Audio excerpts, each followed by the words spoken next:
નમસ્કાર દર્શક મિત્રો, ધ લોકસત્તા શોમાં આપનું સ્વાગત છે। શું તમે ક્યારેય વિચાર્યું છે કે આપણી દુનિયાની નીચે પણ એક બીજી દુનિયા વસેલી હોય, જ્યાં લોકો જમીનની ઉપર બંગલા કે એપાર્ટમેન્ટમાં નહીં પણ જમીનની નીચે એક વિશાળ ઘરમાં રહેતા હોય? આજે અમે તમને ચીનના ઉત્તરી ભાગમાં આવેલી એવી જ એક અદ્ભુત અને આશરે 7000 વર્ષ જૂની પરંપરાથી પરિચય કરાવીશું। હેનાન પ્રાંતના બેઇંગ ગામમાં આવેલા આ ઘરોને મેન્દારિનમાં ડીકેંગ્યુઆન એટલે કે ખાડાવાળા આંગણા કહેવાય છે। બહારથી જોનારને તે માત્ર એક ખાડો લાગે, જાણે કોઈ પાતાળ લોક હોય, પણ અંદરનો નજારો જોઈને તમારો વિશ્વાસ નહીં બેસે। સૌથી મોટી વાત એ છે કે આ ભૂગર્ભ ઘરો કોઈ સામાન્ય મકાન નથી, તે કુદરતી એર કન્ડિશનર અને હીટરનું કામ કરે છે। મીડિયા અહેવાલો અનુસાર લોએસ માટીમાં ખોદાયેલા આ ઘરો ઉનાળામાં ઠંડક આપે છે અને શિયાળામાં ગરમ રહે છે। આ ઉપરાંત તે ભૂકંપ દરમિયાન પણ સુરક્ષિત રહે છે।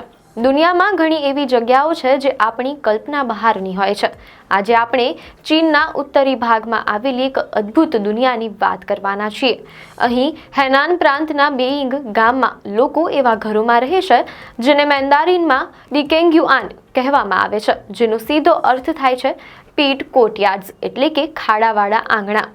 બહારથી જુઓ તો તે મોટા ખાડા જેવા દેખાય છે, જાણે કોઈ પાતાળ લોક હોય, પરંતુ અંદરનો નજારો જોઈને તમારો વિશ્વાસ નહીં બેસે। આ કોઈ આધુનિક ઇજનેરીનો ચમત્કાર નથી, પરંતુ આશરે 7000 વર્ષ જૂની એક જીવનશૈલી અને બાંધકામની પરંપરા છે।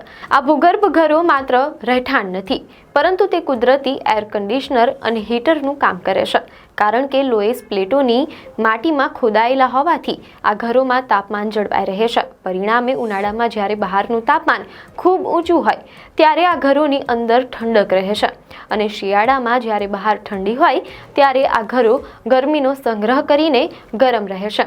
આ ઉપરાંત આ ઘરોની બીજી સૌથી મોટી ખાસિયત અને શિયાળામાં જ્યારે બહાર ઠંડી હોય ત્યારે આ ઘરો ગરમીનો સંગ્રહ કરીને ગરમ રહે છે। આ ઉપરાંત આ ઘરોની બીજી સૌથી મોટી ખાસિયત એ છે કે તે જમીનમાં ઊંડે હોવાને કારણે ઉપરની સપાટી પર આવતા આંચકાઓથી સુરક્ષિત રહીને ભૂકંપ દરમિયાન પણ સુરક્ષિત રહે છે।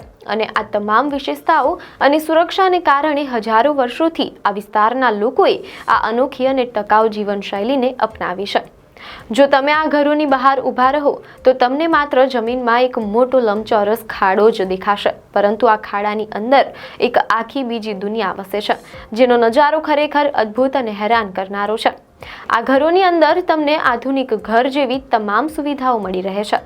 ઓરડાઓ વિશે વાત કરીએ તો દરેક ઘરમાં સામાન્ય રીતે 4 થી 5 ઓરડાઓ હોય છે, જેમાં કિચન, બેડરૂમ અને બેઠક રૂમનો સમાવેશ થાય છે, તેમ અહેવાલોમાં જાણવા મળેલ છે। ઓપન કોર્ટયાર્ડ એટલે કે સૌથી મહત્વનું છે મધ્યમાં રહેલું ઓપન કોર્ટયાર્ડ અથવા આંગણું, જ્યાંથી સૂર્યપ્રકાશ અંદર આવે છે અને હવાનું સર્ક્યુલેશન જળવાઈ રહે છે।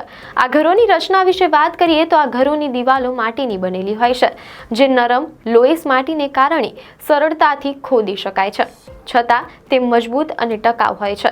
મીડિયા અહેવાલો અનુસાર આ અનોખી જીવનશૈલીને ઘણા લોકો ફ્યુચર ઓફ સસ્ટેનેબલ લિવિંગ એટલે કે ટકાઉ જીવનશૈલીના ભવિષ્યના ઉદાહરણ તરીકે પણ જોઈ રહ્યા છે। આ ભૂગર્ભ ઘરો બનાવવાની પ્રક્રિયા ખૂબ જ સરળ છે, જેમાં સૌપ્રથમ જમીનમાં લગભગ 6 થી 7 મીટર ઊંડો એક મોટો લંબચોરસ ખાડો ખોદવામાં આવે છે। ત્યારબાદ ખાડાની આસપાસની દિવાલોને કોતરીને અંદર ઓરડાઓ બનાવવામાં આવે છે, અને ઉપરની સપાટીથી એક ઢોળાવવાળો રસ્તો કે સીડીઓ નીચે આંગણા સુધી પહોંચવા માટે બનાવવામાં આવે છે।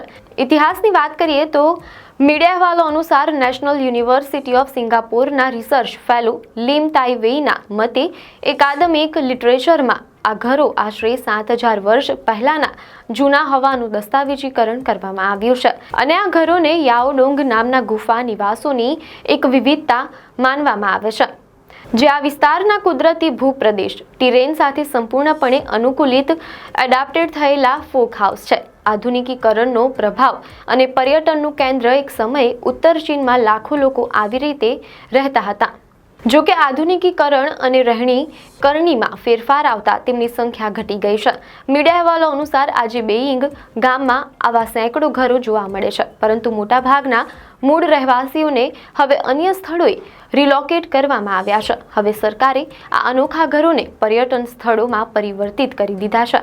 આજે પ્રવાસીઓ જમીનની અંદર બનેલી આ બીજી દુનિયાની મુલાકાત લઈ શકે છે અને હજારો વર્ષ જૂની આ ભૂગર્ભ જીવનશૈલીનો અનુભવ કરી શકે છે. જોકે હજી પણ કેટલાક લોકો આ પરંપરાગત ઘરોમાં રહીને જીવન જીવી રહ્યા છે. ચીનનું આ પાતાળ લોક માત્ર એક પ્રવાસન સ્થળ નથી, પરંતુ માનવ ઇતિહાસ અને પ્રકૃતિ સાથેના તેના અદ્ભુત અનુકૂલનનો એક જીવંત પુરાવો છે. આપને માહિતી સારી લાગી હોય તો વિડીયોને લાઇક અને શેર કરજો, ચેનલને સબસ્ક્રાઇબ કરજો.